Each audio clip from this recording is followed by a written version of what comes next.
आदिवासी महादेव कोळी समाजी लोक आहोत. जर वारीला आम्ही इशारा देतो, प्रत्येक वेळी मंत्री आश्वासन देतात, आमदार आश्वासन देतात, पण आमचा शब्द कोण पाळत नाही. आता सगळ्या समाजाची कामं करतात, फक्त आदिवासी महादेव कोळी समाजाचं काम कोण करत नाही. मग आमचं आज ह्या सगळ्या समोर जाहीर सभेत सांगतोय, आम्ही पूर्ण महाराष्ट्रातला कोळी समाज गोळा करून आम्ही महाराष्ट्राच्या मुख्यमंत्र्याला विठ्ठलाची महापूजा करू देणार नाही. त्याच्या आत आमचं काम झालं पाहिजे, आमच्या जाती दाखल्याचा प्रश्न मिटला पाहिजे. आणि तुम्ही कुठली जरी कारवाई केली, कारण आता आम्हाला जगायची मनाची इच्छा राहिली नाही. आज आम्ही कित्येक वर्षापासून लढतोय, पण तुमच्या भाजपनं पण आम्हाला आश्वासन दिलं होतं, त्यांनी पण पाळलं नाही. त्यामुळं आम्ही आता कटाळलोय, आम्हाला न्याय पाहिजे. तसंच आमच्या पंढरपूरकरांवर जी अपहरण अन्याय चालू आहे तो थांबवा.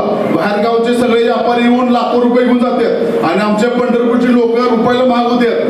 त्यांची पानसरं काढायची, त्यांची दुकानं काढायची, जिशबी काढायची, बंदोबस्त आणायचा आणि उत्तर प्रदेश बिहारचे व्यापारी येऊन लाखो रुपये घेऊन जातात. त्याच्यावर तुम्ही बोललं पाहिजे, काय केलं पाहिजे अशी माझी विनंती आहे.